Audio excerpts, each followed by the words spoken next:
3, 2, 1. 1. Multiverse.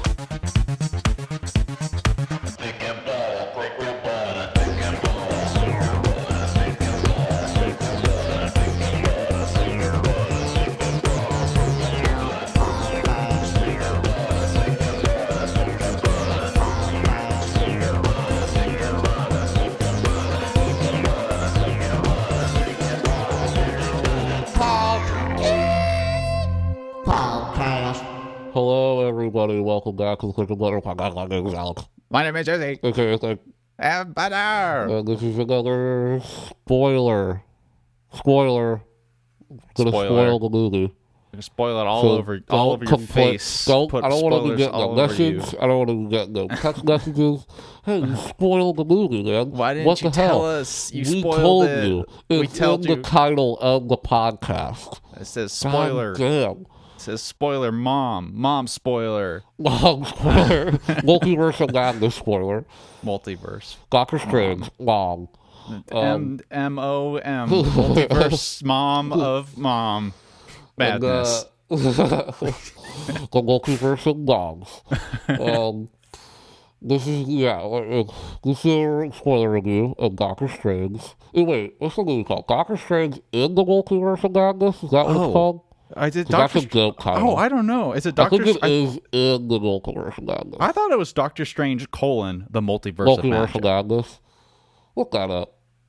I'm actually look it curious about that. Well, didn't we? We had a name for the guy who was supposed to look things up on this podcast. It was like Chip or Dale. Or No, I like Chip. Okay, whoever. If it was anyone. Oh, it's Doctor Strange in the Multiverse of Madness. Thanks, Chip. I love that. Yeah, that's better than Multiverse of Madness. Right. It's way better. Okay, so this is the latest Marvel outing. I think this is the 29th Marvel film. Almost at 30. Yeah, we'll get to 30 in a mere 2 months with Thor and Love and Thunder. Mm-hmm. And yeah, just going to do another spoiler review for this film. And this is a movie that, in the grand scheme of Marvel movies, I was excited to see. I think I mentioned, on this podcast before, that I was excited to see this movie merely because, one, I like Doctor Strange. I think Doctor Strange is a really fun character, and I thought the first movie was fun, and I just like the wackiness of Doctor Strange. I like the sorcery. I'm just into that stuff, Mm-hmm, I like that stuff. The magic. And the Multiverse of Madness, cool title, Multiverse it before it got kind of tired, Mm-hmm, mm-hmm. I was like, cool. But really, it was Sam Raimi, who... The man himself. The man, who is... You don't know who Sam Raimi is. Director of 2 of my favorite trilogies. Yes, I said trilogy. The Evil Dead trilogy and the Spider-Man trilogy. So good. I Fantastic. love those films. Director of Darkman, a lot of Drag Me to Hell, which, just going to say, if you're in the horror movies, you have not seen Drag Me to Hell. It's streaming on Hulu.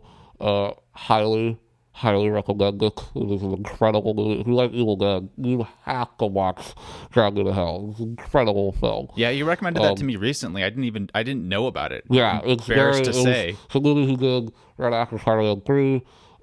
He went back to his roots, his Evil Dead horror roots, and it's a fucking kick-ass movie. It's so mean-spirited. I fucking love it. It's awesome. Yeah, I love that film. So I love Sam Raimi. He's one of my favorite filmmakers of all time. Evil Dead 2, too. I love him. 2 is one of my favorite movies of all time. Like, if I had if I had a shotgun to my wiener, and they said 5 movies, 5 seconds, or it's gone. Evil Dead 2 would be in that 5, I think. And I don't see it leaving. That film is. I'll never forget the first time I saw it in high school. It just, I knew it melted my brain. And then I've seen it, I don't even know, like, many times. It's one of those movies that I'm just like, I don't know what to watch. I always it always comes to my head. Should I watch Evil Dead 2 again? Like, for the 20th time? I can't get enough of it. So, and he hasn't directed a movie in 10 years. And the last one that he directed was Oz and the Great and Powerful, which was definitely a misfire. Not the worst thing in the world. I saw it in theaters, so it was like I saw 10 years ago, so I don't really remember it. I remember enjoying it, but I remember, like, it's very forgettable. I don't even think people really remember that movie. Yeah, it just kind of existed and then whimpered and died Yeah. when it came out. So, this was going to be the return of Sam Raimi, which... the man! Which, I was excited about, but I was also a little disappointed that it was an MCU movie, but we'll get to that. Wow. So, before, I just wanted to ask, like, what were your, like, expectations going into this? I think that's a good question, because, yeah. It's 29th Marvel movie, Sam Raimi, Yeah, I tried to go in very prepared for a Marvel movie, I'll say. I was very excited for Sam Raimi and all of his Sam Raimi eccentricities in the way that he directs stuff. I was hoping for stuff like that to get as much Sam Raimi as possible. But I went in just sort of preparing myself for any run-of-the-mill Marvel film, which is like, it could be as good as like Guardians or Ragnarok, or it could be more along the lines of... well, the worst Marvel films, most of the worst Marvel films, which are like sometimes enjoyable and sometimes just like not that fun to watch. So I try to keep my expectations just like very level, and I'm not necessarily the most like frothing at the mouth Marvel fan either. My expectations for a Marvel movie is also kind of, I wouldn't say low, but it's like my excitement is not high. Exactly. You're saying that this year. This is how I kind of went into the movie too. And to me, this movie is the definition of a mixed bag. Yeah, for sure. This is one of the most complicated Marvel movies for me to talk about, because there's part of me that thinks that this will be one of my most rewatched Marvel movies. Interesting. Yeah. And there's part of me that thinks that there's nothing about this movie that I thought was offensively bad or anything like that. I don't think, like, walking out of like things like Eternals or Captain Marvel that genuinely were like, that was just like the most bland shit I've ever seen in my life. Nothing like that, really. There's a couple things about this movie that are not related to Sam Raimi, I think, but that we'll get to, that I think are pretty bland and were pretty boring. But there is things about this movie that I genuinely just loved. And I guess the first thing I'll start with, and this is a complicated one because I have to preface that my opinion about Marvel movies and how they're directed. I think that most of them, while they're directed well, they're directed fine. It's fine. None of them, almost none of them, you can pick on one hand the Marvel films that have a vision, that are created by a person and feel like that they are made by a human being. I would say Guardians 1 and 2, Guardians 2 especially, Thor, Ragnarok to some extent, and that's maybe it. And this to me though, adds to that conversation to me. I think that this movie is Sam Raimi brought that visual ingenuity, creativity that the Marvel Cinematic Universe needed so desperately, in my opinion. What this movie does, what Sam Raimi does with this, I think, with the action scenes, with the horror-inspired shit that I thought all just went off so well. All the horror inspired stuff in this movie I thought was Yeah. so fresh, so cool. I love the idea of kids going to see this and walking out crying. That made my life. I mean, I thought it was so bold in that way. Like, there's parts of this movie that are genuinely, like PG-13 level scary, but like, you know, like scary, like that I Yeah. thought were awesome. I mean, Marvel had never done anything like that, and so and I also thought just on the CGI end, I think the way that they took the CGI in this movie, I thought was exactly what they should do. Take it like a fucking cartoon, like. The CGI in this movie looks insane, and they lean into it. They lean into the absurdity of it. Like, the movie opens with Doctor Strange fighting a giant octopus, one-eyed eyeball monster. I mean, like, when you go like that far, you're limiting yourself to be dated because it looks cartoony anyway. Like, just make it look cartoony.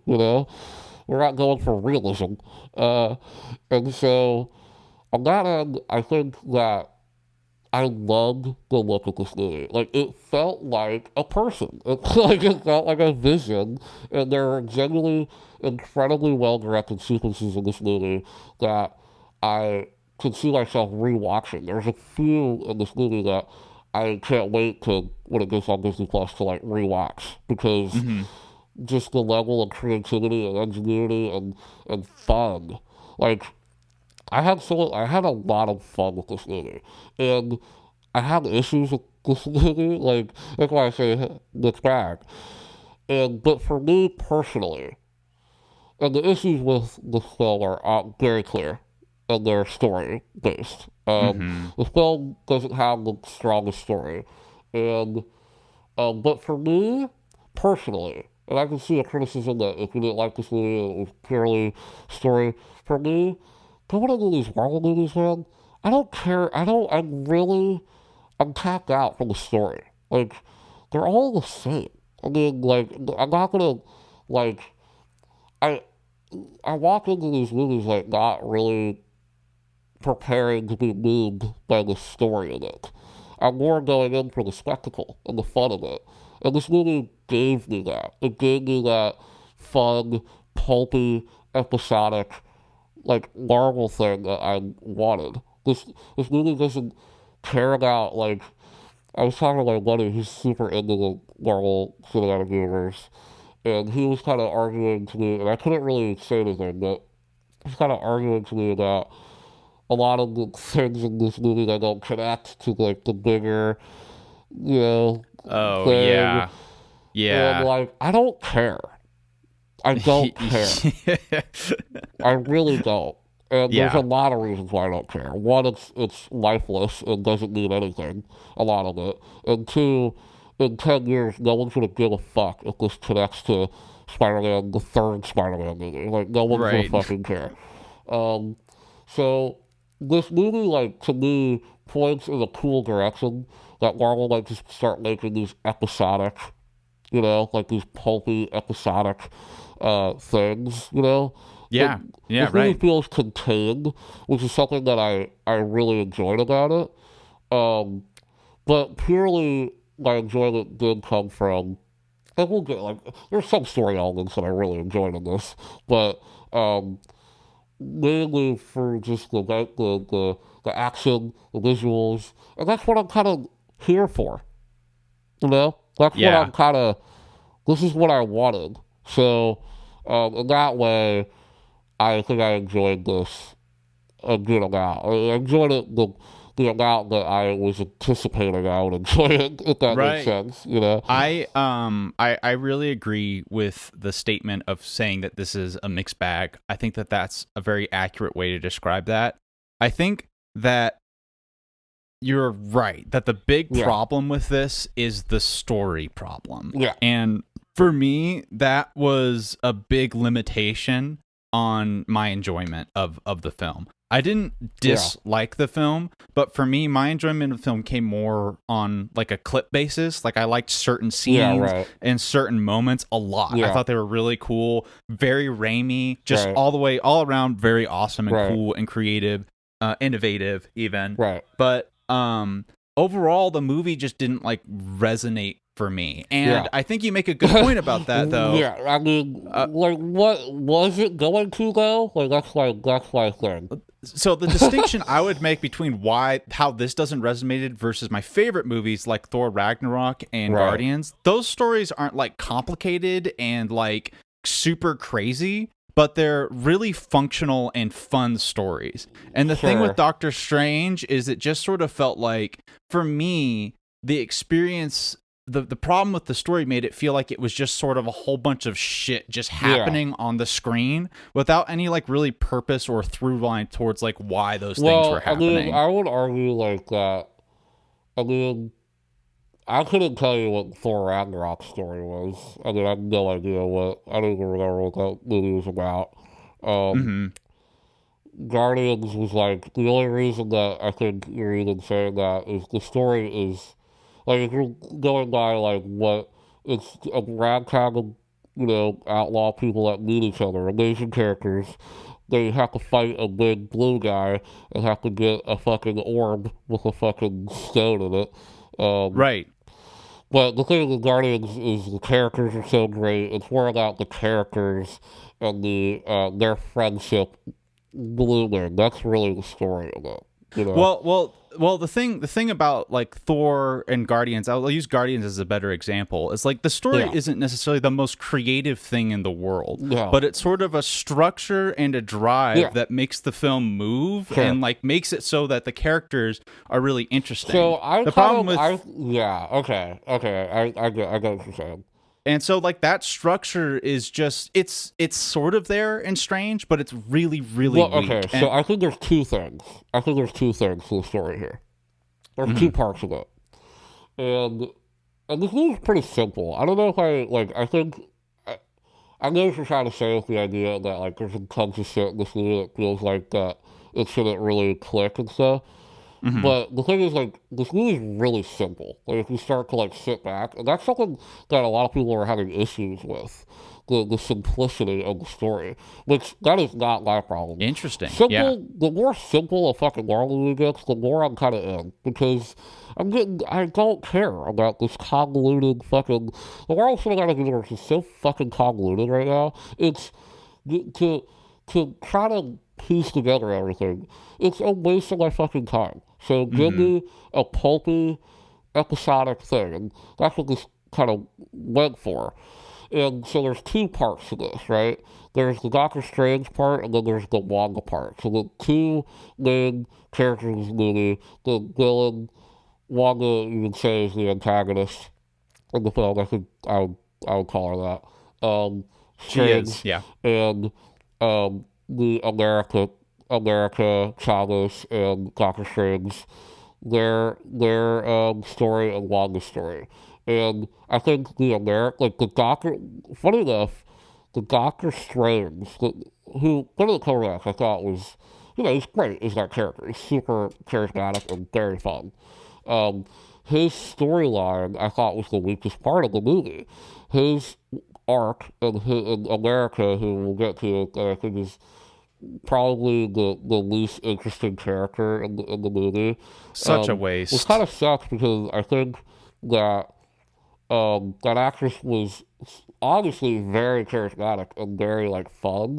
Her character is just so they did nothing to her. She was like, and I get it. They were trying to go for a John Connor. They were trying to go for, you know, the story arc of like this child, that has, or X-23 and Logan, like that, a child with special abilities that they need to protect, Like, I like those stories. Like, I like that storyline. It's a cool angle to take a superhero movie, right? Because you create a cool bond between, like if you want it, in Logan's case, a father and a daughter. In this case, it was more of like a uncle and a niece kind of relationship, which was kind of, cool idea.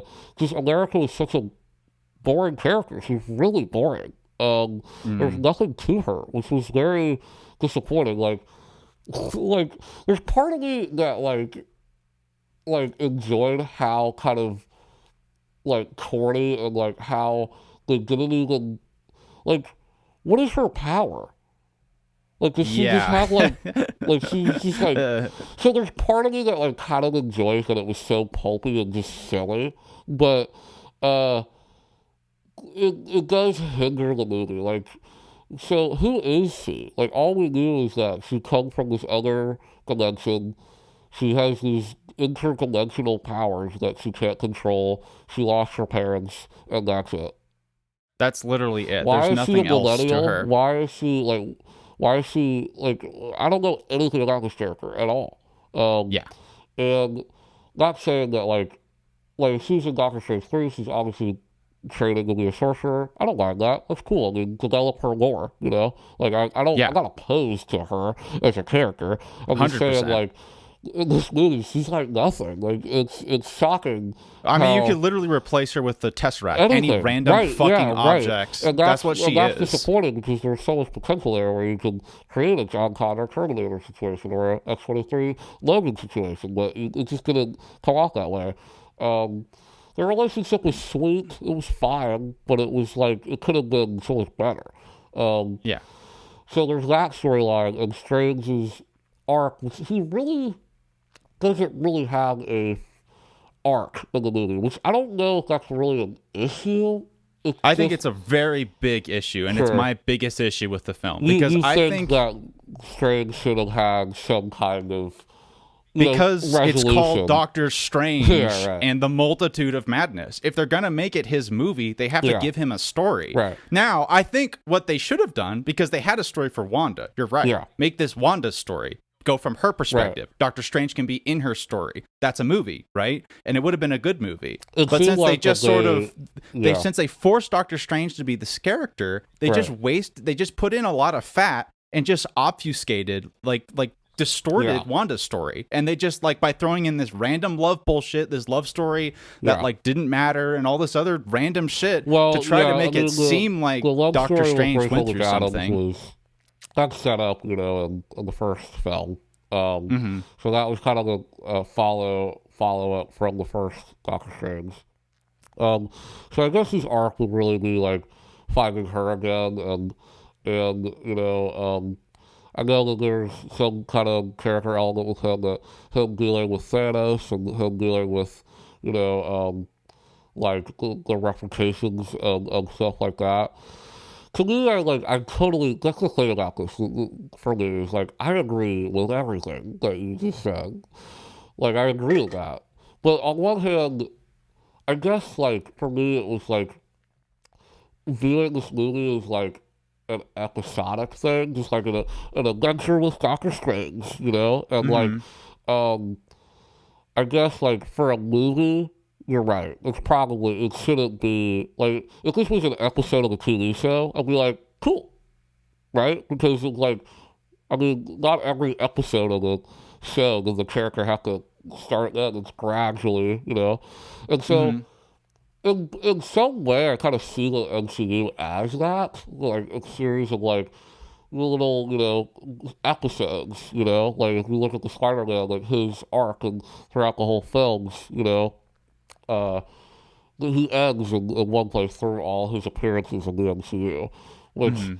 is like cool on one hand, but it's so much work that's like it's you'd rather make a fucking movie that stands on its own, right? So that's Hmm. like your argument where it's like, which I totally agree with, you know, totally Yeah. see that, and like yeah, that was like something that I totally wish was in this movie because it would have been better. It just would have been a better movie because everything around it is truly like some really exciting shit. Yeah. And I just wish that I cared about Strange and what he was doing. I cared about like because what this movie really is a movie where they're running away from Wanda, who's a fucking murderer. And like those parts of the movie, I thought legit kick ass. I mean, like when Wanda in this movie she stole the movie from it. And Hmm. I watched WandaVision. That's like one of the only Marvel shows I've watched. And so I was invested in her character. And I wanted to ask you, have you seen WandaVision? Nope. So this is what I wanted to ask you. Like, and this is not a, hinder on you or whatever. Like, did you understand what was happening with her at all? So it's her drive is simple. She wants her kids. Like I get that. And all of like the Well, depth and continuity to it kind of. is like She doesn't have kids. She wants the right. idea of it. And I read about like that whole situation, but like her whole goal, like again, that's why her story works because her goal makes sense. She's like, I want this thing of her kids, and they showed it to us. So it's like that's all I needed, and I didn't really like. I'm kind of your opinion. It's like I don't care about the whole universe and the whole the logic only reason I'm behind it asking too that much. is like I do agree with like because her arc in this movie is like how it did. That was the only thing that like got to me like emotionally. It was just because I was invested in her character, like WandaVision, and so this was like the ending of that, basically. Like WandaVision, like doesn't really end. This is the ending to it, and in that way, like I think that's one. I think that's lame. Like I think that's stupid that you have to watch a TV show to understand, like to really fully understand the character. Like you're right. Like that's enough to like carry you through the movie. But if you watch the show, it probably you'll have a better understanding of it. You'll have a better I was like. not. I will say I was definitely not emotionally invested. Like I understood and I read the synopsis, so I understood what was happening and like why that her kids were. She created her kids, Right. and then she got obsessed, like kind of got crazy and was obsessed with the idea of having kids. Yeah. And this multiverse thing was an option for her to do that, and she just kind of lost herself to the Necronomicon, whatever the fuck it is. It's like it really was that. That's funny. Yeah. So I know. I like, kept thinking of that. I was like, yeah, he loves his books. He books loves his of books. evil things. Which is cool. Like I think love that in this movie. I love that it was like a book. Like I love it's just sorcery shit. This is awesome. Yeah. Like it's these one of books those of spells that we have to destroy. It's awesome. I feel like another sort of side. Maybe this is a bit of digression from the conversation we were just having, but one of the things I was also frustrated by with the movie is that I didn't. It wasn't that every single moment was like a disaster and awfully made. Yeah. You know. It was like these are all really interesting and cool ideas that aren't developed at all, basically. Yeah. So like I felt like every scene was just introducing like a new thing. So like the book and the occult stuff, it's like that's cool. Let's work through this. And then it was like introduced at the beginning, and then we left from it and kind of returned to it at the end. I get it, but I don't even care about that. Like okay, it's an evil book. Cool. Like I don't care. Like I didn't really need to know, like, you know what I mean? For me, all I need is evil. Let's just destroy it. But the thing, like that, but then they would just spend. I felt like they spent so much time just like doing exposition of it. Like you just introduce the book and just focus on the book. That's really interesting, though. I have to say this. I agree with you, but here's my caveat of that. Sam Raimi.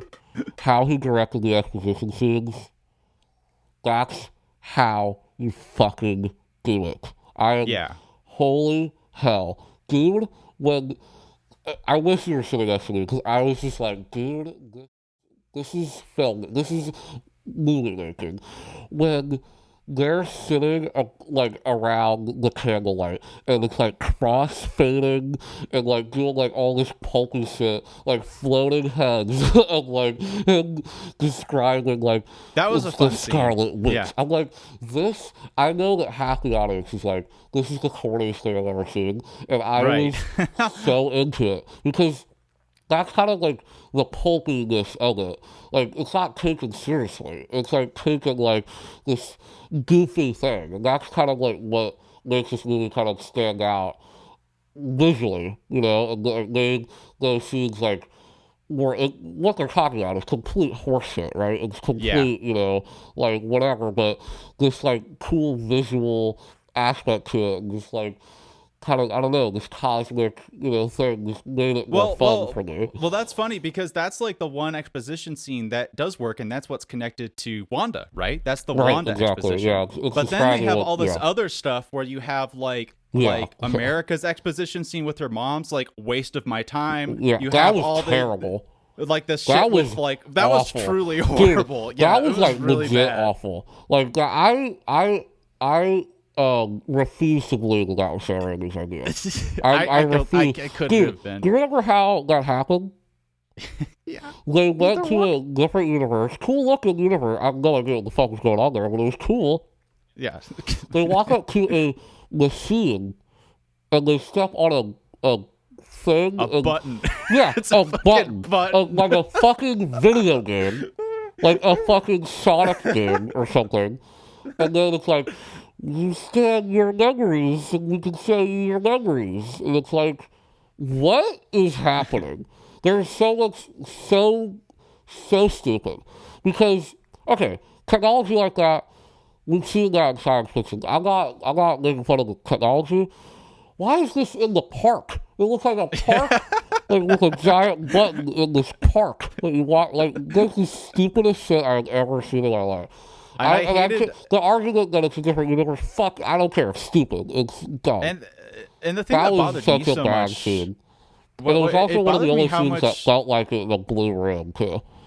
Right. Like, Yeah. yeah. Yeah. It was definitely a blue room scene. I thought it really disrupted the pacing in like more ways than one. Because for one, Doctor Yeah. Strange just doing it was like obnoxious. But then they had the audacity to do it again with America right after that. Exactly. That was crazy. I couldn't it was believe like, what that. are you doing? I couldn't believe that, dude. Yeah, that scene was terrible. So that was, I think that's probably the worst. That's like an objectively really bad scene in the movie. Yeah. But the other things, the other two qualities was like the dream walking exposition and the incursion exposition, which was like, and the whole like Illuminati like expositions, which the characters and the idea is like kind of cool. It's like these characters are intriguing to me. We'll get into the like, Illuminati. That sequence is that is like the definition of a mixed bag for me. That whole sequence. There's things about that sequence that I thought were amazing. But like those things, like the dream walking thing, the incursion thing, and the Illuminati thing, was all just kind of like okay, but then just like not really that relevant at all. The dream walking was, and they should have just focused on that. The Illuminati, and they should have. Oh no, yeah, not the Illuminati. The Illuminati made no sense. I'll just say it, the Illuminati was. Listen, seeing Professor X cool, kind of, you know. And John Krasinski is Reed Richards. Cool casting, like if that happens, like I'm into that. Yeah, me too. He was terrible. And it's not even really his fault. I don't know. I mean, that scene was so awful. It just felt like that they were reading two cards, and it felt like that they were in a little blue room somewhere in Atlanta. They weren't in the same room together, clearly. And I have no idea what the fuck they're talking about. And none of it fucking mattered because Wanda just came in and killed everybody, which was a dope scene. That's the thing. The action sequence, that might be the best action sequence in the movie. Like, when she arrived like a fucking serial killer zombie, dude, yeah. Like, this movie, also, something I want to say that Sam Raimi did, when he got a hold of this movie, when he was like, I know what to fucking do. It was it was the most exciting Marvel movie I've ever seen. Like, I'm serious. Like, I was legit sitting there like, this is incredible because there's this thing in this movie that Marvel movies I just forgot called Stylized Lighting, where there's actual lighting things going on. You know, light the scene in a way that's, I don't know, gives some ambiance, or like there's legit shit like that, and there's legit creative editing and creative things that filmmaking, like that was mind blowing to see. When the hell in a Marvel movie have you ever fucking like? I remember, I will never in a million years forget this. When No Way Home came out, and there's a really good scene in No Way Home, a good scene where he has the Spidey sense, and they do that cool thing where the sound drowns out and he, shallow focus and it's just a POV of him looking. There was a Hmm. whole Twitter feed that I remember that went viral, like, about talking about, like, the filmmaking of that scene. That scene is nothing. That's like, what? Filmmaking 101. Like, yeah, Yeah. it's like, dude, it's like, really? This is what we're doing. I mean, Yeah. Marvel fans are so clamoring for, like, this visual ingenuity that we're talking about a fucking regular ass scene. Like, Yeah. so when this movie, Yeah. like, granted, like, this is such a broad thing in this movie, but it'll go from normal Marvel scene to, like, insanity. Like, just visual Yeah. Right. craziness. Then go from, like, some pretty interesting, maybe some interesting things going on to crazy shit. Like, it's just, that's kind of the vibe I've had of this movie. And that just put it over for me. Because Shang-Chi was like, the story was better than this movie, but it was so, like, other than the action scenes, everything else was like, I don't even remember. Like, like anything, you know? The action scenes were cool, but I honestly don't really, except for the bus scene, I don't really remember that. And who knows? Maybe a year from now I won't remember a lot of the scenes in this movie, but I have a hard time forgetting Okay. the That's Doctor Strange zombie scene. so. You So know the what I thing. mean? So this is kind of interesting because I would say that more of Shang-Chi works for me. Shang-Chi, Yeah. I think, is really good up until No, the I can second agree half with when you. it just Yeah. like peters off Yeah. and just sucks Yeah. like after Yeah. the second half of the film. But the first half of the film is like a really tight, like cool, Yeah. creative action film. Right. Not the best, but it's Yeah. cool. Yeah. And this film, like overall, I think has more stuff that I don't like a lot more stuff I don't Sure. like. But the shit I do like in there is like what you're saying. It's like this is like Well, awesome that's because kind of the thing for me is like I honestly really enjoyed the second half of this movie. That was another thing that like really got like I was pretty bored from the first half of it, so I was like, oh, like I need something. And honestly, when Wanda started pursuing Strange and shit like that, like that's when the movie kind of like kicked off. Like that's another thing about this movie that like I wouldn't say I enjoyed it more than Shang-Chi because I'd rather have the movie start off weak and end really well. And to me, this mm, movie did. Like this movie, like really started slow and just kind of ramped up into this like insane third act. And like honestly, one of my favorite third acts in any Marvel movie. I'm being completely honest with you because yeah. of how insane it is and very fun and really just crazy and visual and just nuts it is. And like that's exactly what I wanted. Like I was just so fatigued by the end of the sure, film. yeah. Like I did not like the beginning, I thought, because nothing happened. But and you're right, like really when shit like Scarlet Witch started chasing, that's when the cool scenes started Yeah. like getting injected into the film. But I was just like really fatigued because I Yeah. was just bored of just like having just like and then this and then this Yeah. and then this. It's like okay. But like I wouldn't say that the third act was like I didn't like the third act, but again, it was like Really? those moments in the third act. Like dude, like the zombie scene was cool. Like I didn't really get a How about lot out well of how Scarlet about Witch when he fights resolution. himself? That was awesome, but it's just a scene. Well, Like, that you was know, part it's of like a it. scene. Yeah, but it's like for Well me, yeah. like it was like The all these third act great had the best scenes in it. It yeah, doesn't like that's what I'm I telling you. guess. Like this like I don't know what like I don't really know what you're expecting. I'm expecting just like a movie that has like an experience to go through with it. Uh-huh.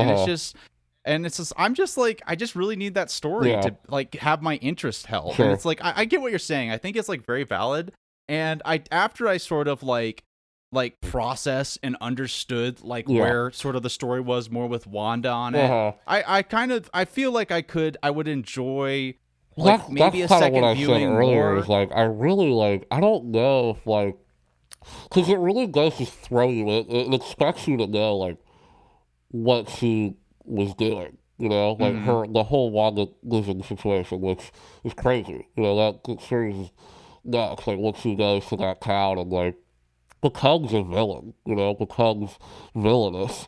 And like, yeah, that's the weird thing about this movie is like it really just does throw you in there. And it's like you better know what's going on, or you're not really gonna get like what we're going for. The other thing that like disappoints me about this film is I don't think it would have been that hard to like shift things around and make something that was phenomenal. Definitely like not. I think there's something thing. really great in this. I totally agree with you. I mean, like, I think that if they get ready to direct it, Doctor Strange 3, if he wants to, just write a better movie. I mean, just like take more time, write a better movie, and like you'll have a kick-ass movie on your hands. And I honestly like, I definitely probably enjoyed it more than you, just because I don't know. I get all of what you're saying, like all of it. I think I just was those scenes at work, like really were like, because I love the way Sam Raimi directs movies, and I'm not saying that because he's a famous. I mean, I genuinely like think he needs to come back to film. I mean, the Mm-hmm. way that he shoots action, especially, is just so it just tickles my fancy. And Yeah. seeing that in a Marvel movie just was awesome. Like for me, it was just let's talk about the best scene of the movie, which is this scene that is by far, I won't even question it, the most creative scene in a Marvel movie in years. When Doctor Strange goes to this multiverse, which looked really cool, by the way. Like, there were some, like, really cool, like, environments and CGI in this that I just thought were cool. And in that Mm-hmm. one, like, the I agree. reality had, like, broken in half, and, like, everything was, like, this New York was, like, a fucking graveyard. There was the story there. They could have done that story. It would have been Yeah, cool. yeah, The yeah. doppelganger story I with the know, about the I kind incursion. of wish that that was the movie. Can you That imagine was if, that. like, it That's was, what I'm like, saying. yeah, That's like right, that's a story in there. You yeah, could have done the dream walking story. You right, could have done the incursion story. You could yeah. have done the Wanda story. Pick fucking one, Yeah. dude. Well, I Instead of mean, it just was doing like yeah, that's the thing. I think like they could have like melded them together better.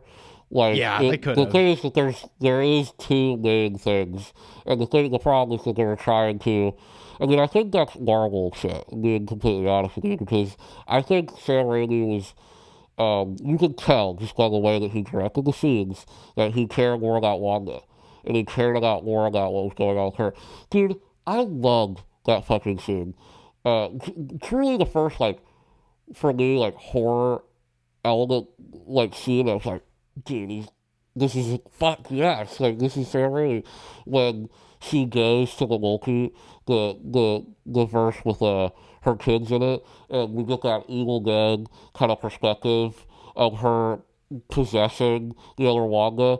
That whole sequence was kick ass. I mean, Yeah. seriously, it was like, The mirror, the reflection sequence was dude, crazy. so good. I mean, it That was also had like that shit like that evil dead ass like when like the doors closed and like did like a whip zoom and shit. Like every time it did like a whip zoom, I was like, it this was is the sweet. best fucking thing. And there's also like so many like great like this is also so funny.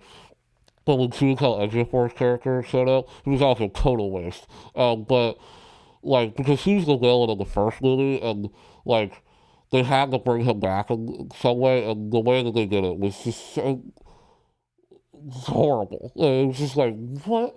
But I did like the scene when they first see each other because you're supposed to. You're like, oh shit, like. They're gonna fight because from the freeze, you're like, it's a villain. And the way that Sam Raimi shot it, this is why I love him, is like he does like a close up on their eyes, like like looking at each other and like these like dramatic ass like eye shots, like staring each other Yeah. down. It's so fun. It's just corny and just like it's that Sam Raimi kind of like tone that he does. Like the thing about his movies is that, and there's pockets of this where his characters are so sincere. Like they'll just like say how they feel, Like they'll just be like I love you, You know, like I like there's just and there's that's something about the Spider-Man films that he made that um modern audiences maybe turned off of it because they are the character like Peter. I know it's a joke to meme now in some like pockets of the internet where he's such a like sad guy. Like he's such a Yeah.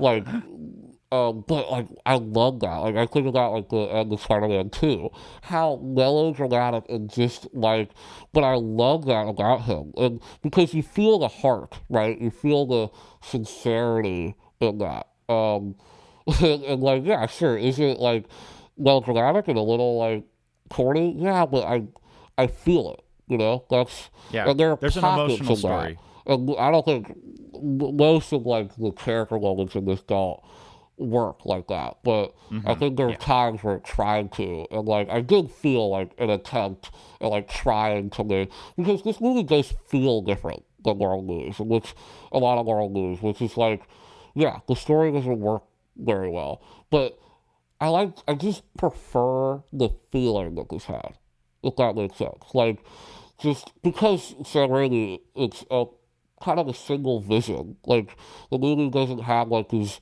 in other Marvel movies, like some like random like cool scene will happen, and then it's just back to like monotone like Yeah. directing. That's all like Uh, and then this like I actually felt a little bit about like for me it was more of that for sure, me. yeah, I didn't really feel the vision of this sure, because it really felt like Sam Raimi got to direct the action scenes and then they got like right. Marvel schmuck to do the rest of it. That's more Well, was I my think like experience with the it. lighting and stuff though, like you like when they That's you true. know what I'm That saying? is That's what I'm true. mean by the feeling, you know? Like Yeah. that's what I mean is that like yeah, like when you're well that's that's funny because yeah, of course like yeah, the action scenes are gonna feel Sam Raimi more because like that's when he gets to like you know like he's not the whole movie's gonna be like this like whip zooms and fucking like that's when you feel the directing more but like in the other scenes like just the way that they're lit, the way that he's it's just so much more stylized. That's what I mean. Is like it's not like um you know, it's not like monotone. It's really there's pockets of it that have this color grading of like normal Marvel movies. But there's some scenes in this that just feel more colorful, feel more just like a cartoon, you know, which is like kind of what I want out of these, you know, fun cartoonish visuals. Which is Yeah. Well, let's redirect back to this other scene that I I can't even interrupted like you talk on. about the story because it's just so. I was so disinterested in it, you know, like it's just Yeah, well, like me too. right. Yeah. But I want to redirect back to this other scene that you were starting to talk on, but I got us sidetracked. But that when he goes to the evil Doctor Strange universe and it's the Oh doppelganger yeah. fight. Oh right. Yeah. Like yeah, that scene was amazing. And then it comes out as the evil Strange was just killing it. He's just chewing up the scenery, and it's just like this music fight. It's like this thing It's so where like genius. it it's so genius on so many levels. One, like what the fuck is happening there? Yeah. You know what I mean? It's like what?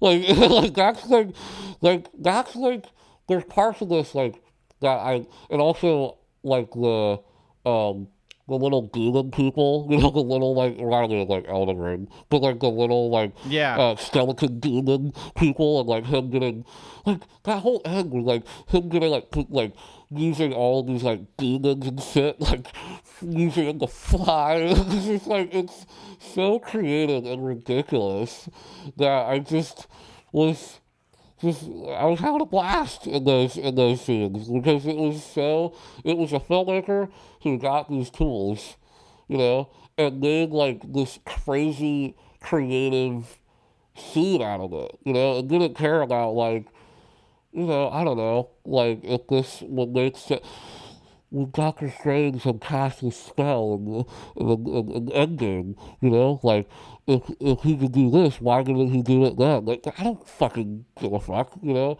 We got this fight where they fight with notes, and it culminates in one of the scenes where it actually uses music.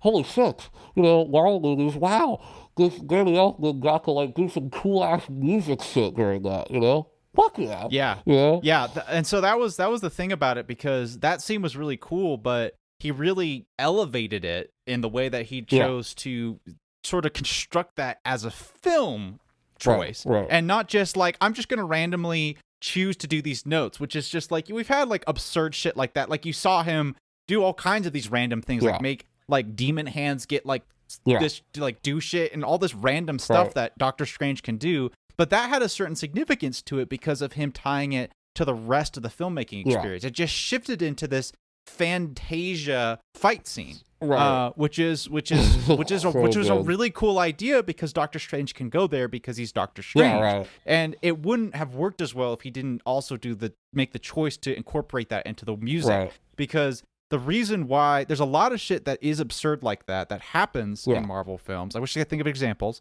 but it doesn't work because they try to keep it where that obscene shit happens in like sort of like the same kind of grounded reality, but the changing the music makes the like the whole world just shift into like fantasy world for experience. It's a cinematic, like it's using all of these things that make up a movie, you know, and to using it. Like a lot of them don't do that. It's just like a fucking cool dragon, you know, cool looking dragon. Yeah, exactly. Yeah. It's like, no, I don't fucking, you know, like that doesn't get you anywhere, you know. And it's kind of a bummer to me, because that scene was so good. I wish that they were able to go into sort of like that abstract, like upside down land, cartoon Fantasia upside down land for longer. That was awesome.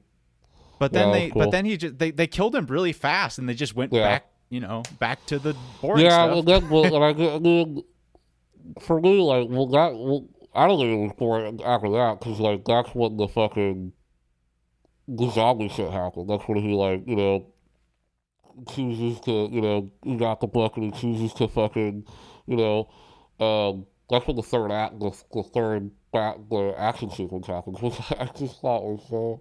Dude, the shot that I will never... Like, when... It was the most evil dead shit ever, man. When it when he possessed the when he realized that he's dead, he's going into the other Strange and he's dead, and there's that tracking shot, like with his hand like popping out, and like a zombie Strange like coming out. I was like, dude, that's awesome. It was so awesome. And then just using the fucking little demons to like fight, and like it was so fun. And how about there's another really dumb shit during that scene. How about Wong was just like hanging out on a fucking mountain for like an hour. Like just like hanging there on this like cold mountain. It's like, what? Like he was just hanging there for God knows how long, and he decides to, okay, I can finally climb up this icy mountain. It's been God knows how long, you know? Yeah, he was another character that was sort of just shoehorned into this movie. Yeah, I mean, I love his performance. I love Wong, and I love his performance, and I thought Cumberbatch and him had great chemistry, but they need to put him in more movies, you know? He's so fun. He's such a fun character. So much better in the comics. Have you ever looked at the comic version of Wong? Yeah, well, I don't find Doctor Strange in the comic form to be the most interesting writing in the world. No. I mean, in terms of racist. That's what I mean. Oh, like he's like very like, is he like the Chinese caricature? His name is Wong. Right. First of all, there you go. Doctor Strange, what was that written? The 60s? Yeah. You can really expect. Yeah. That's... There's a clip with Zombie Strange that I really wish I had, where he's having like this coming off and shit. He's talking to America and he just goes, "No America," and I just want that clip of Zombie Strange saying "No America." What the hell, America? Dude, I thought I was hearing it wrong. Was that something? That's what was on the list. Is that what the who names their character that? My only thought is that she has to connect to Captain America with the star in her name. Like, that's the only reason I can think of why they would do that. But I don't understand how that would ever make sense. No, it's stupid. Because her name is America. It's not like a superhero name. It's America. Like her first name is In America. their God, I don't care if she's from some. Even, she comes from their universe, and is even stupider. Yeah. Wait, so there's another. So she That's came from a great point. Yeah. Like, what? Yes, and she's also like. And like, I just hated that there's some lines like that were just like, name her something different, because America is like I don't know, like some weird political thing. Like some of the lyric, some of the lines would be like, was that a job in America or like in a Marvel movie? Yeah, It's just right. completely silly. There was so many moments where I was so confused by that. Because sometimes like weird names can be like exciting, but that was like not one of them. That was not a weird name. That was like a name that no one would ever name anybody ever. You guys like getting your child I'm gonna name my kid America. It's also funny because she's like because Hispanic. I love America. It's like like a whole bunch of people like speaking Spanish, and they're just like, oh, let's name our child after the great country of America because they're just so great to us Hispanic people. Yeah, she's also Latina, right? Yeah. What the fuck? I'm so confused. Maybe that's a comic character. Maybe like she's in the comics and I just don't know. Maybe there's some explanation. That's the only thing I can think of is that there's some reason. If I was a scriptwriter, if I was like a producer, I would be like, let's change the name. Yeah. Because the name is super dumb. And they widely were like, well, we have to keep it because, people are going to be upset that there's two fans of this character. This one character. So, yeah, I think they're going to probably connect it to something, but I don't know what. Maybe. I wish they did more. I wish that they on the other version of the story where it was more of like the X2 like father and daughter story with Strange and America. It would have been cool to do more multiverse jumping, right? Because her power, if it's uncontrollable, you have an amazing opportunity there were those scenes I thought were so cool looking. Like when they initially go into the when he initially falls into the multiverse hole, and it goes into like all those crazy they're like paint for like one, and there's like an animated one, and then there's like I thought that visually was really cool. Yeah. I thought it made me think of the Valerian scene that kind of did that. And Gravity Falls also did like exactly that scene too, where they're going through and they change into I like that a lot. I thought that was really fun. Yeah, so they did it a really cool visual that moment. Cool thing where like his body was like being taken apart by like pieces, like it was like blocks. It was cool.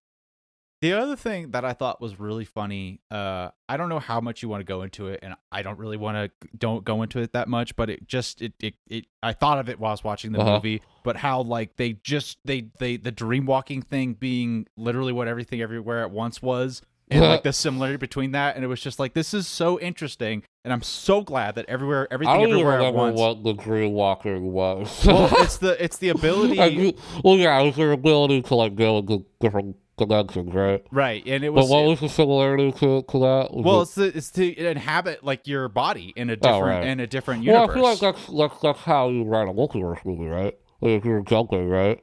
Mm-hmm. Maybe, but I thought that was interesting, and I was just really grateful that Everything Everywhere at Once came out first, so people can be like, they took that from Doctor Strange. Right. Well, also I think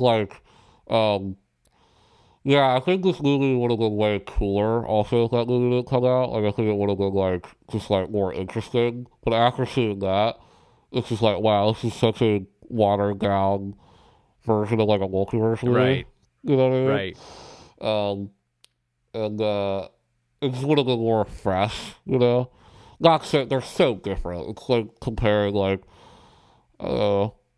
apples and celery. Right, but I know what you mean. But like the novelty of the idea of like you can dreamwalk where you inhabit the body of someone in another. Right. It's like I know, I get it. Let's get on with it. Yeah, right. It's like I'm with it.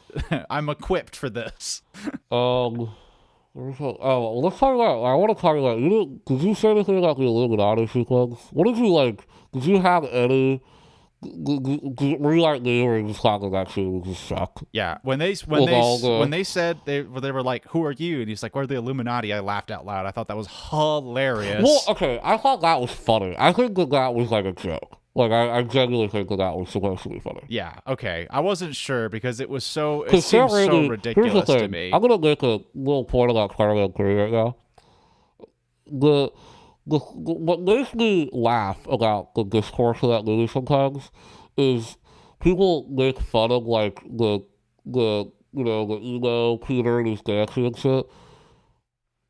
It's supposed to be funny. You know what I mean? Yeah, right. And it's hilarious. It is one of the most meme things of all time. So, did it work? That's my question. Yeah, it's yeah. Yes, it's corny and stupid, but it's funny. Yeah. The movie sucks because of Venom. That's why it's not great. It's convoluted and shit. But that shit is funny. Right. When he goes and dances and do all this, that shit is funny, dude. Like, I don't care. It's funny.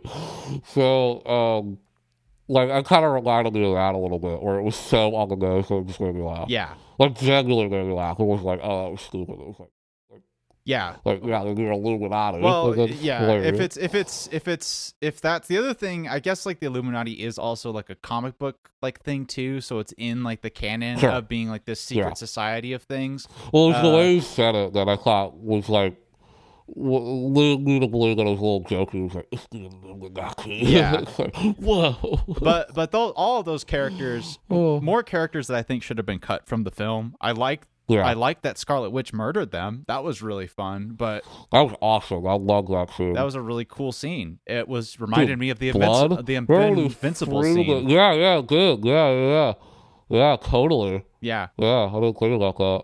Yeah, I think I had spoiler for Invincible. Right. Jesus. The first episode of Invincible. We didn't say anything. Now we really spoiled it. Yeah. Go watch Invincible. That show's what great. The hell is that show called that? I don't Jesus know. Christ. They're working on it. I'm very excited. Yeah. But yeah, I didn't think the Illuminati. Yeah, were great. I thought that like that's kind of I guess like won me over a little bit. Cause when I was watching that scene, I was like, okay, so are they just doing this to like? And I did like when Professor X like went into her head, and then there's like that white void, and then another cool visual thing. Like some other Marvel movies would have done like something more like a Thanos snapping, so when they're in like a fucking like pool of water, or, But this was cooler. It was like a white void, and he was like trying to help to track Wanda psychologically, and there was that cool like red smoke and shit. Yeah, I thought it was again this cool visual and like tension filled scene because Sam Raimi was like he knows how to direct a movie, so it was fun. And so I like that. I would say I would give those credits. I would not say that those were like Illuminati scenes though. That I would give credit to. So I would give those to like Wanda scenes. Yeah, they were good Wanda scenes. Like Illuminati, the characters. I kind of got the whole sequence. Yeah. But it was just part of the sequence, right? When he goes and talks to the Illuminati, then shit hits the fan. I thought it was super funny in the Illuminati scene where. Like him, I imagine this is the Doctor Strange 1 villain was the guy with the dreadlocks and the green. Two colors before, yeah. I maybe laughed that they just had a fist fight. Like that was like in this movie, they just have a fist fight. Well, I think that was something that I was like.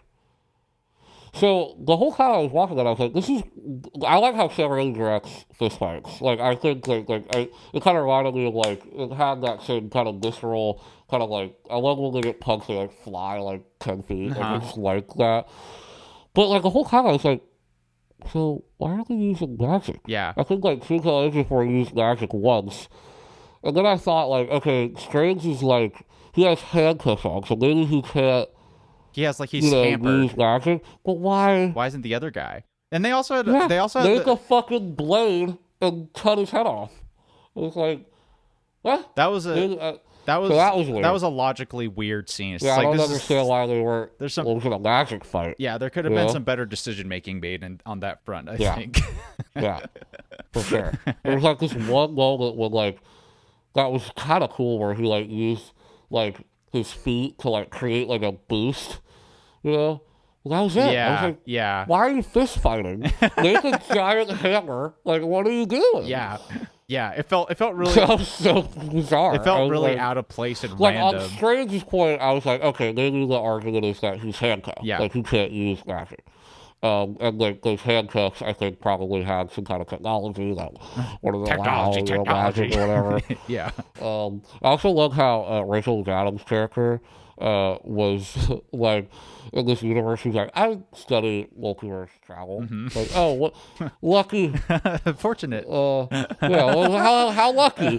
Oh, thank God. But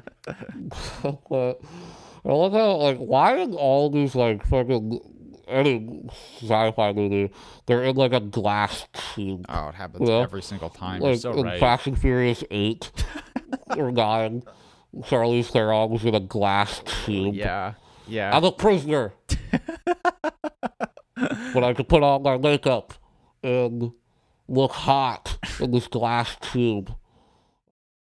So I want what is your opinion? Is your opinion on the love story that I just thought that didn't work at all? It was fine. It was completely whatever to me. Yeah. I thought that was like kind of a disappointing. The only reason I was like only invested was because I didn't see the first one. Yeah. So I know the characters, because that was it. Yeah, it wasn't gonna work. I wasn't like, oh. Yeah, right. My heart. Right. Oh. That was It looked like I was watching, 500 Days of Summer or something. Yeah. Like, it's just generic, The only thing that I liked about it that I thought was a little better than, like, your average, like, it was better than, like, fucking Thor and what's her fucking name? Or, I don't know, even like Iron Man and fucking, like, I never cared about Gwyneth Paltrow, like, I never fucking cared about Pepper. Sure, yeah. The only thing that I like is that, just what I mentioned earlier, is the sincerity of it, where, like, there's like, I love you, I'm trying to be a better person, like, I just like, that was the only thing that I was like, oh, it's a little better than, but it was still, like, yeah. Whatever, Yeah. Well, do you want to wrap up maybe talking about sort of like the more cultural situation with this thing? Yeah, sure. But before we say that, I think I got Bruce Campbell, got a mention. Oh, great cameo. Guy. And I was watching this, and I was like, Bruce Campbell's going to show up in somewhere. I thought it was hilarious. They nailed it. I love that it was an Evil Dead reference. I love that he plays his pizza popper. There were so many things that I loved about it, right? Yeah. Sarah really putting him as like a dude who sells pizza balls in like a different universe. Funny. And then and also I thought about the audience. Half the audience is gonna be like, what's going on? Why is there just this random pizza popper guy? And the other, like, in my theater, half the audience was, like, dying. They're like, this is because they knew, like, who he was. Yeah, and then the other half was like, I don't know what's happening. Like, as soon as he said on screen, like, half the audience was like, again, Yeah. And I was like, that's what I was, really, that's why I went and saw the movie. Bruce Campbell. Bruce Campbell. In a Marvel movie. Yeah.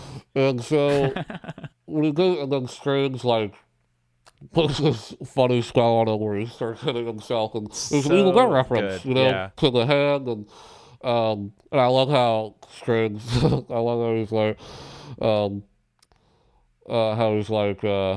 it'll be like 3 weeks, I thought that was funny, and then the post-credit scene was just so unbelievably funny. I mean, I saw some people, some guy on Twitter, like, talking about how bad it was, and, like, I was like, you are a loser. Dude, you genuinely thought, it's so funny. Him just, like, hitting himself, and then stopping and then stare, looking at the camera and go, "It's done!" And then it's I incredible, love that. unbelievable. I thought it was so funny. It kind of mocked the post-credit scene in a way, where it was like, you waited all this time for a 10-second scene of Pizza Papa stopping to hit himself and saying, "I'm done," on the camera. Excellent. Yeah. Um, And I'm so glad I waited. That's one of the best parts of the oh whole God, fucking I'm movie. so happy, so happy, dude. And I guess I want to mention the other post-credit scene with fucking Charlize Theron as some sorcerer, Yeah. which, like, whatever. The only thing I'm like, that I touched my buddy, and I was like, okay, we need to stop. These Marlins need to stop because at this rate, every fucking movie star in the fucking world is gonna be a fucking superhero. We need to fucking stop. This is getting ridiculous. So that's what I thought when I saw that. Yeah. It I did. said, why? No, not another one. That's what I thought. Marvel's got another one. Seriously, Got what the them by the fuck is hooks. going on? What the fuck is going on? Seriously. Yeah. It's making me go insane. I mean, like, who else is left? Like, Tom Cruise? Tom Tom Cruise Cruise. is going to be the next Iron Man? Yeah. I mean, Iron Man 2.0. seriously. I mean, Iron Guy. Fucking ridiculous. John Krasinski is in the MCU now. And it's just... They should get David Lynch in the and we're not even MCU. talking about, who? David Lynch. Yeah, put David Lynch in the world, movie. You cowards. Do it. But also DC too. I mean, like, seriously. I mean, like, there's gonna be no movie stars left to do, like, cool things, They're right? busy doing Marvel. Gosling is the only one left. He hasn't done a superhero movie yet. He's like one of the only the movie stars that hasn't agreed to do Howard the Duck or something. You know? Yeah. Although Ryan Gosling is Howard the Duck. Ryan Gosling as Howard the Duck. First in line. But yeah, those are what I thought of the post-credit scenes. Yeah, the first one meant nothing, almost literally nothing. Yeah, literally nothing. Yeah. But talking kind of on this topic of Marvel sort of collecting all of the Pokemon, as in all of the big movie stars. Marvel has this very strange grip on the movie industry right now, which we are seeing the impact of, which you really made a profound point about how it knocked The Northman out of theaters. Oh, yeah. Based on the fact that people are, like, the only thing people are going to the theater for is for these Marvel movies. Yeah. For, like, Which Doctor Strange made $200 million, made $188 million this weekend. And I think the theme I've been seeing here is that what people are saying is that they like the crowd experience and responding to the movie. Yeah. But the theme that I'm seeing is that how when people are responding to the movie, it's less and less genuine and more programmed, which is very disheartening to me to have that experience. Because for me, I like going to the movies and having the crowd experience with people who are invested in what we're seeing, right? Like, I would love to see a big crowd of everyone watching everything everywhere at once. That was awesome because we were like, this is crazy. This is a wild ride. But, like, just going and, like, reacting to, like, just going through the motions of, like, there's a moment that I should react to. There's a moment. It's like, what is happening? It's like a postmodernist, like, Terry Gilliam nightmare to have that be, like, that's what movies are. And it's like, for me, I enjoy Marvel movies a lot, but that's not why I'm passionate about film, is not for Marvel movies. So if that's, like, what the theater experience is going to turn into, which this has been the theme of our podcast for a long time. Yeah. I mean, So. Yeah. I mean, you're opening a can of worms here. I know. But, like, I agree with everything that you said. And the thing is, for me, and if you don't know what we're talking about, The Northman, which is a fantastic film, huge, more importantly, it's an original, big budget movie made by a filmmaker. Good or bad, I don't fucking care. was put in theaters, a risky move by Focus. And, like, I don't even know. I don't know what was I don't think it broke even. I think it. the Northland. I don't. Definitely good in America for sure. But Yeah, I don't yeah. know. Like a movie like that seems like fuck. So it made 12 million opening weekend, and it's only made um $23 million uh globally, Woof. which is really bad. So Doctor Strange has basically um hijacked movie theaters. When a Marvel movie comes out, nothing else is relevant anymore. Yeah. Which is really dangerous and really bad for the cinematic landscape because uh, people aren't really going to the theater anymore, and they're only going for these movies, like what you were saying earlier. Um, the problem being that movie theaters need to stay afloat.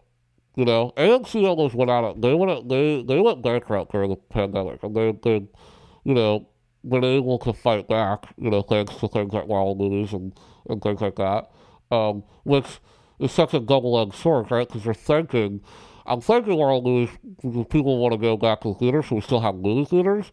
But Yep. the flip side of it is actually only movies that people are going to see, Yep. meaning that those are the only movies theaters are going to show because they need the Yep. revenue.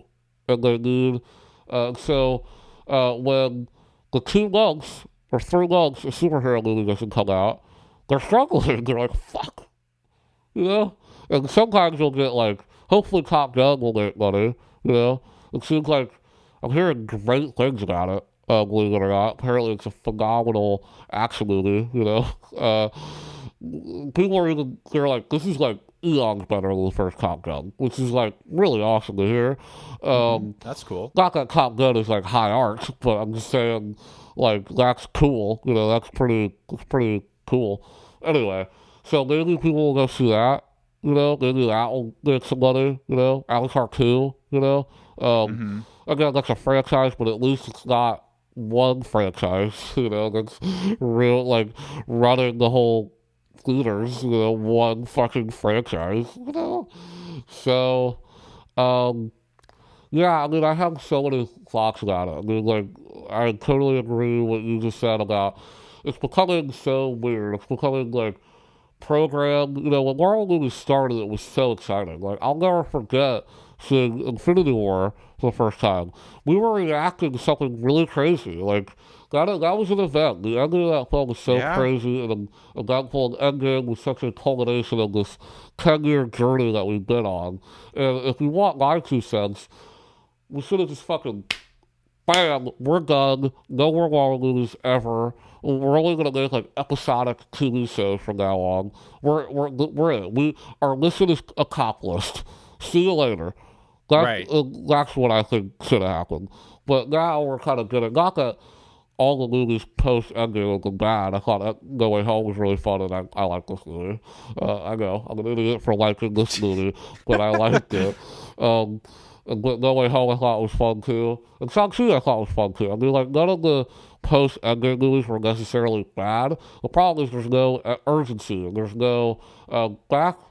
I have no idea where they're going. No clue. But like back in the day, we knew that it was going somewhere, right? We knew that Thanos was the end goal, so there was like some kind of more urgency to these films.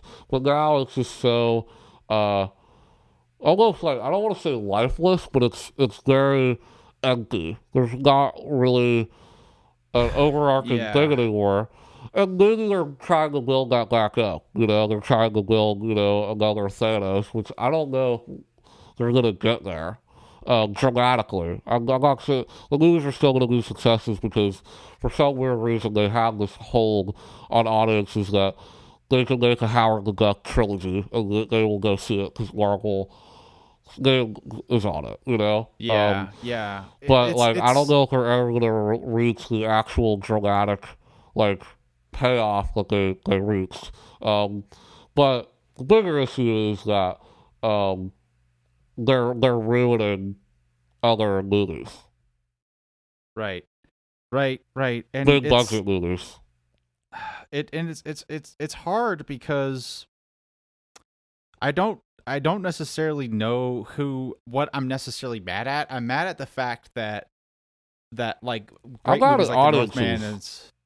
Northman and maybe that's the best thing to put like the anger towards, but because like it's Marvel's just responding to Of course, what to the demand, of and I don't course. understand, like, I don't know, because for me it's just like I don't have a problem with Marvel movies. No, well, I have. yeah. The thing is, the Marvel movies, the work that goes into them, I'm very impressed by Marvel films. The work, the people that work on those films are gods. The crews, everything. Like, I mean, it's hard work making these things, and so like I respect that. Like, I really do.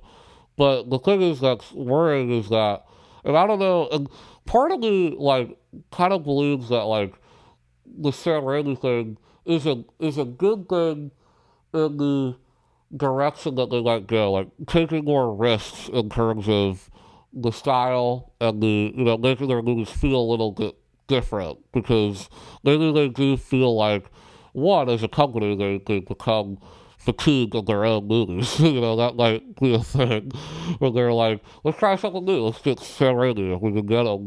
Let him do some shit. Yeah.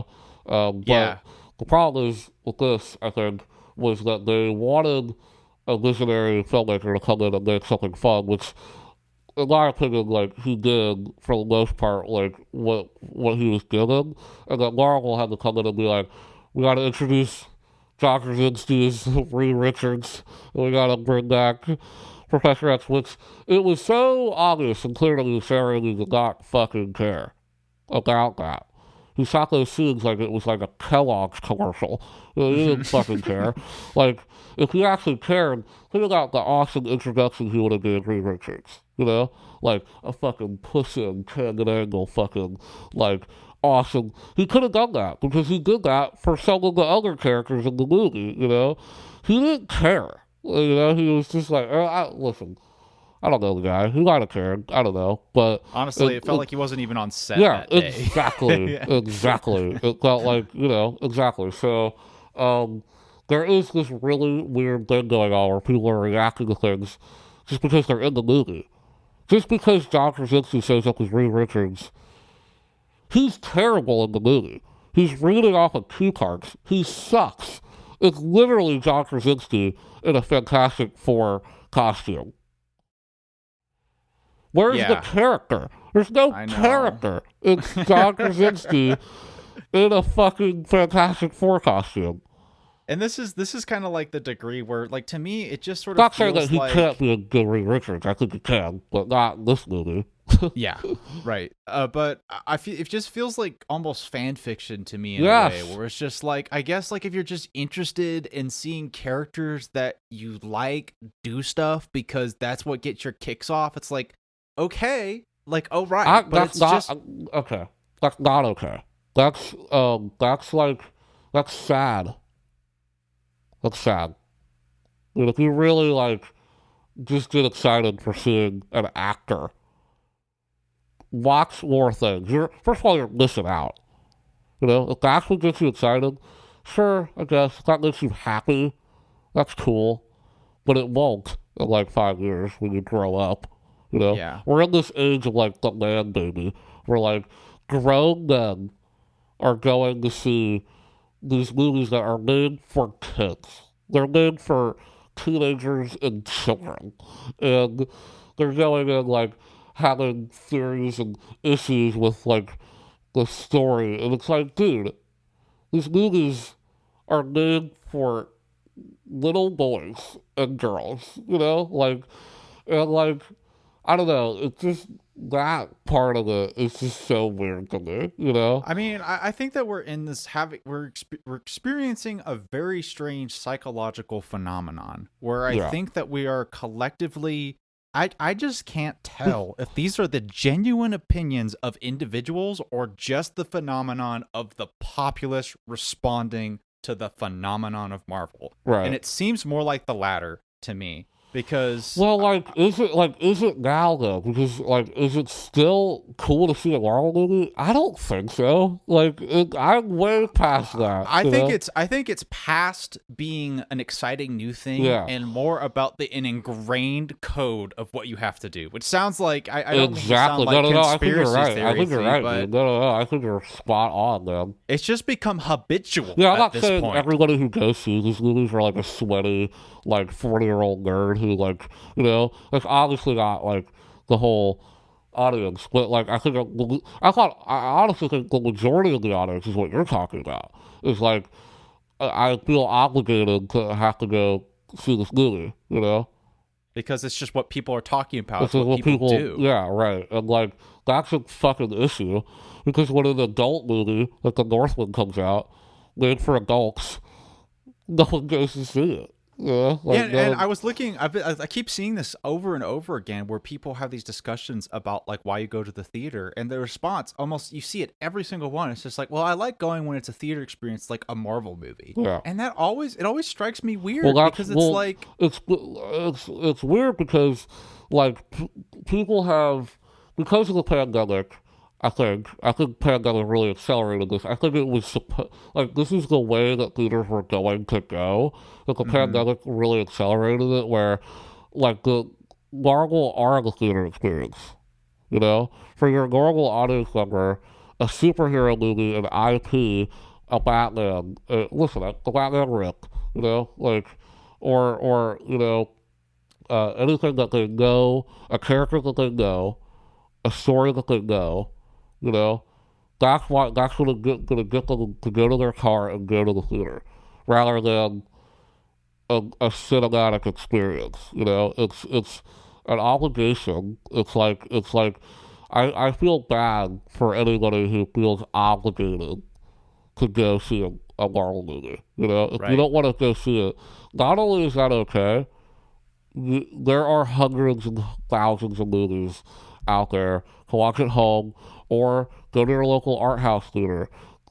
Try something new. You know, if you really do feel that way, like, listen, I am in the minority. You know, I happen to have grown up with Marvel movies. I'm part of the audience that knows what's going on. I'm invested in these movies, right? But for an older person who loves movies, this is disheartening, you know, to go see this movie, to really understand Doctor Strange and the Multiverse of Madness, you got some homework, which is horrible. That's awful. Um, and I think that's gonna come bite Marvel in the ass in a few years because as big as the larger that this gets, the farther from like your movies are just going to become dated. The more that you make, the more that they're just going to become forgettable. You know, Mm-hmm. like even Guardians of the Galaxy, which is a movie that I really like and have so much nostalgia for. I rewatched it the other night, and I did. I'm not gonna lie, man. I had that feeling where I was like, this is already dated. I've already felt like I've seen this movie 150 times. You know, it doesn't have that same magic quality to me that it did the first few years it was out, and I was watching it. There's still things about it that I really enjoy. I love the characters. The characters are awesome, but almost everything else about it, I just find very bland. And that's probably because they've done it God knows how many times. like, it's so bland at this point. And I would Yeah. say Guardians is one of the best Marvel movies. And that's a problem, you know? Like, so, I think watching the experience with this film, because I had some experience where I was out talking with people in like the conversation of movie came up, yeah, and it was just a really bizarre experience because most of the time, like, I'm used to being the person who has watched more movies than tell me about anyone it. else I'm in and I'm around with. I've been really feeling that recently after going through film school and just Yeah, making it like part of my lifestyle just to see movies. People my age, like I talk to, it's like, oh yeah, just casually bring up The Shining, and they're like, what is that? And it's like, what is happening? What is going on with my life right yeah, now? yeah. But I just had this really strange experience with this movie that I hadn't had with the Marvel movie before, where we brought up movies and like I'm kind of used to talking about cool films, and sometimes they perk up and they're interested about a few films I mentioned. And then we mentioned Doc Strange, and everyone got excited, you know, and Moon Knight, and everyone had seen it. And I was like, what the fuck is happening? This is so bizarre to me. And so, well, it's the same phenomenon of like, you know, of like some things that are popular, like you see the latest episode of Friends, you know, or Game of Thrones, you know, things like that. Like, it's creepy. As you get older, it gets a little weird. And it's like, I don't mean to dismiss it's like a slave to some corporate thing. Right. You know? It feels like that sometimes. And if you're genuinely excited, I don't mean to dismiss that. No, like I think excitement for these things, and I'm happy that people are excited to go see movies.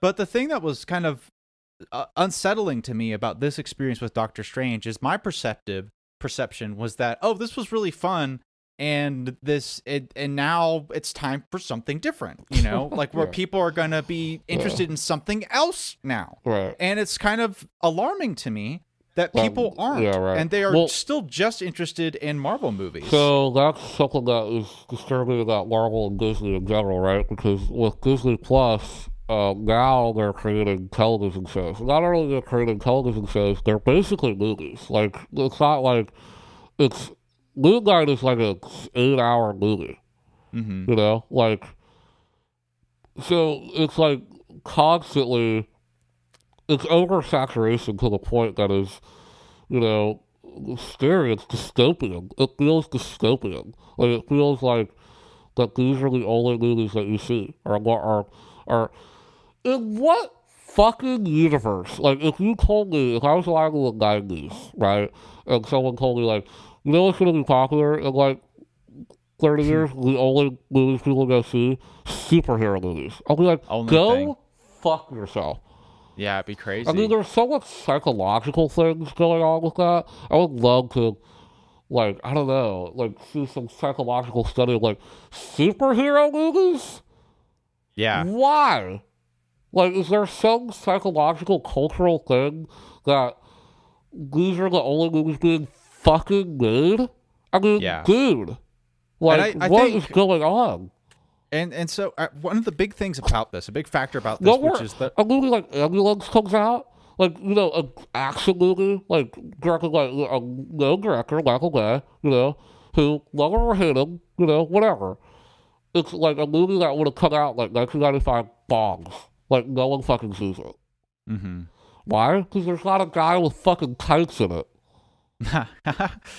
And so I think a big factor of this, which I don't mean to criticize people of this. It's a problem with our society. No, I'm not talking about any specific people. Like, this is something that's happening. You cannot deny what we're talking about. Like, but I think everywhere. the big phenomenon, or the reason why this is happening, is that we're living in this crazy technological world where everything is available at any time that we want it. Right. And the reality of the Marvel movies is that we know it and we're trained how to watch it. Yeah. And we know that we like it already. So it's a really easy thing to go in. Yeah. It's riskless. It has no risk to go and watch something like this, which I really understand that. Like, when I don't turn on fucking Netflix unless I know what I'm going to watch, because I don't like wasting my life scrolling through the thousands of fucking garbage that's out there in the world. I hate that. And it's honestly overwhelming and anxiety producing.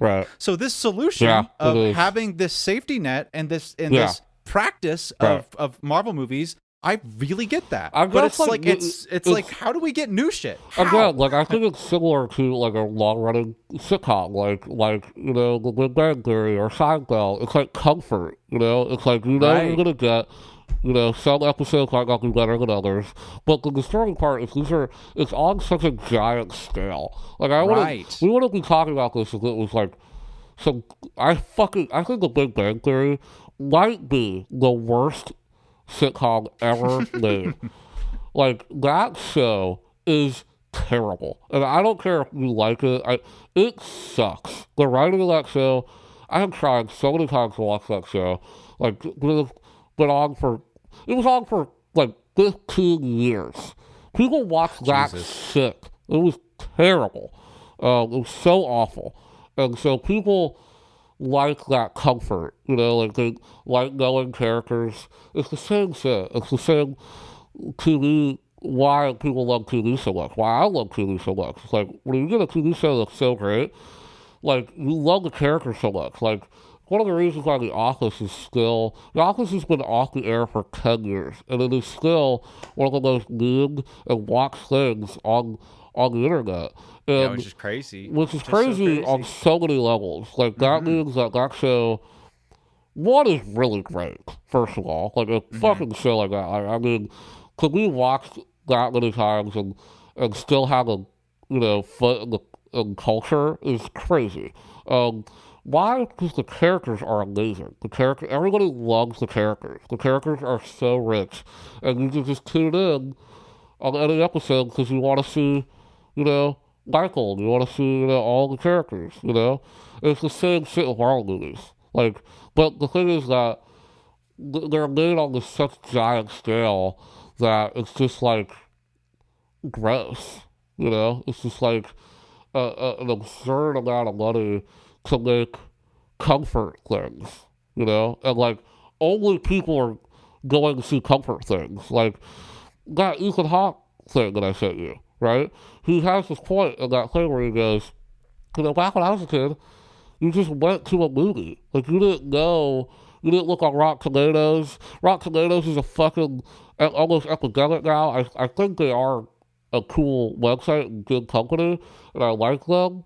But like, it's not even like them specifically. It's just the internet where like you're able to get like it's like becomes a challenge. Like there's something like this movie has like 70 something Yeah. percent or whatever. Like there are people arguing about the Rotten Tomato score. Motherfucker, who the fuck cares? Go see the movie, and if you like the movie, cool. Like, why are we arguing what movie has a better percentage? I mean, seriously, critics liked it. Like if movies were like that in the fucking 80s, they would be no risk taking involved at all because like it's just like getting disturbing. It's just getting sad. Like, Yeah, it's I just, mean, because I love big this budget Hollywood movies, right? I love them. Like the Northwood is amazing. Like yeah. it's the level of money that some of the studios have, and they're able to put their money into big visions and ideas and films. Like it's incredible. Some of the greatest movies of all time are like super expensive, big budget movies. Like some of my favorite movies of all time. Spielberg films. Who Framed Roger Rabbit. Weird example, but an incredible movie. Very expensive movie, I guess I was thinking, but super creative, right? And like just super forward thinking. Nothing like that has like really even like people have tried to do movies like that, but they even haven't reached the heights of it because it was just that good. The movie.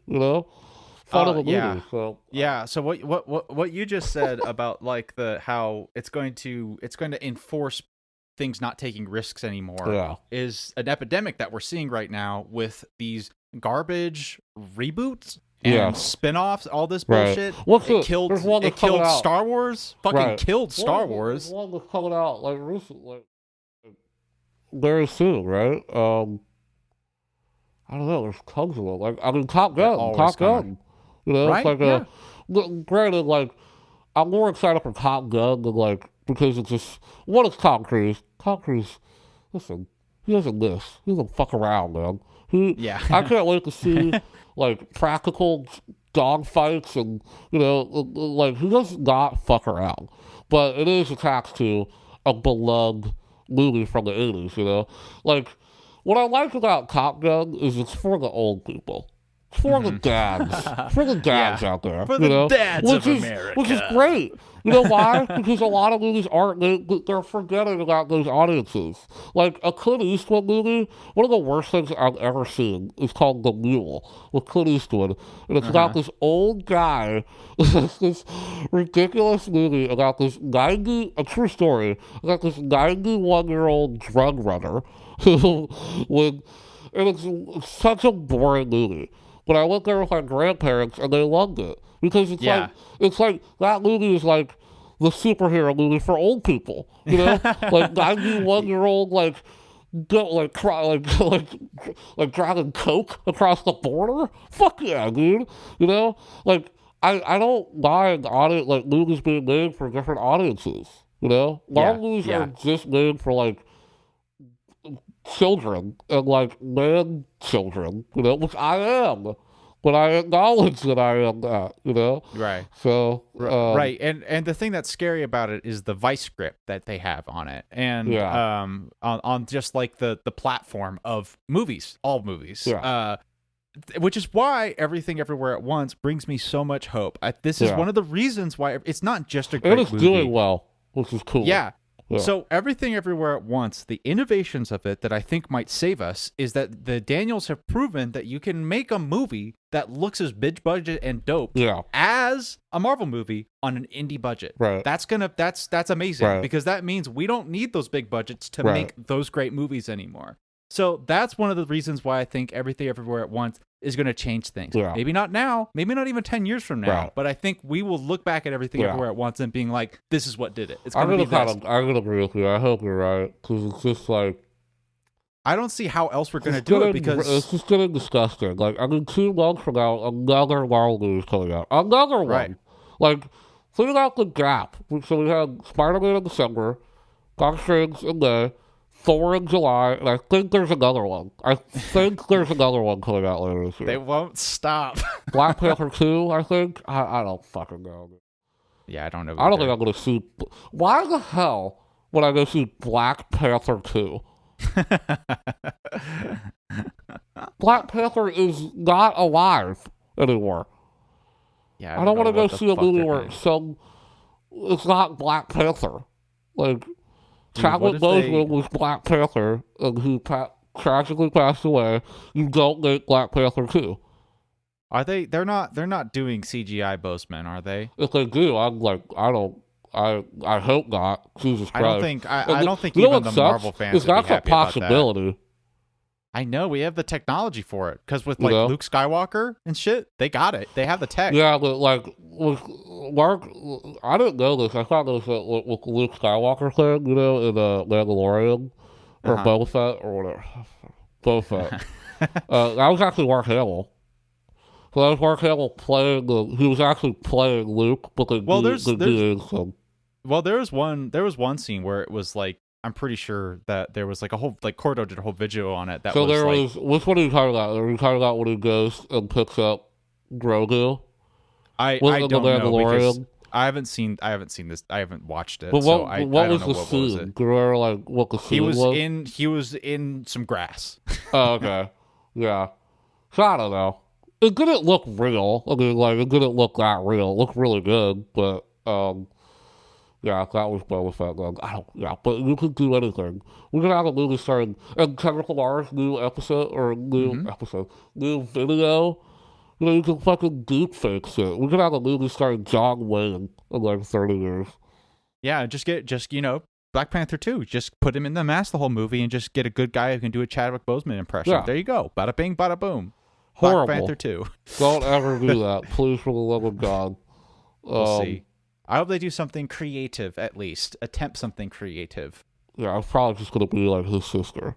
It's the Black Panther. Yeah. But, yeah, they're coming out. They're coming out like rabbit babies. So I am the Black Panther now. I'm a woman. Woo! Fuck yeah. Just don't make it. Like, I'm just like, why do you have to do it? Just stop. Just make a new character. I don't know. Except Wakanda. Just don't call it Black Panther 2. You know? I don't know. Yeah, man. People are going to go see it. You're going to Ant-Man. People wouldn't call that. Like, so, I don't know, man. It's such a wild landscape. Such a crazy world that we live in right now. That, you know, we'll figure it out. Listen, if Star Wars has taught me anything, balance, right? Yeah. Marvel movies are the dark side. Listen, they're winning right now. The dark side is winning. But if Star Wars has taught me anything, it's all about balance. The original films, at least. Not talking about this bullshit sequel trilogy or whatever the fuck was going on with that. With the Force. The Force is about balance. It balances itself out. Okay? So if You're we're right. going with that, that's going to give us true. hope. We need a It is Luke hopeful. Skywalker. If that's the We need someone. Daniels, if that's whoever, The Daniels are my Luke Skywalker. we're going to balance Right it now. out. You know? So it has to happen. Is it Jim Cameron? Is Who it Jim knows? Cameron? I don't know. Because Avatar 2, that trailer, got me vibes, got me vibing. I was in it. I'm ready. Give me Avatar 2. Can't believe I said that, but just give it to me. So that's my hope. Yeah, I go through phases where after I saw Everything Everywhere at Once, I was like, things are looking up. Yeah. And now after this, I'm back in Marvel Every time I depression. think it's like when a world movie comes out, it's like the world is ending. Which is such an ironic thing to think of at the end of a Marvel movie, but I do feel that way every time. Yeah. Now. All right, everybody. This is a wild fucking episode. Technical difficulties galore, but we got it done. We got it done. It's an interesting thing. It's an interesting movie. Yeah, I like really talking about fucking it. Cool scenes. I love how I just like literally just shit on the world, and then I was like, I enjoyed it.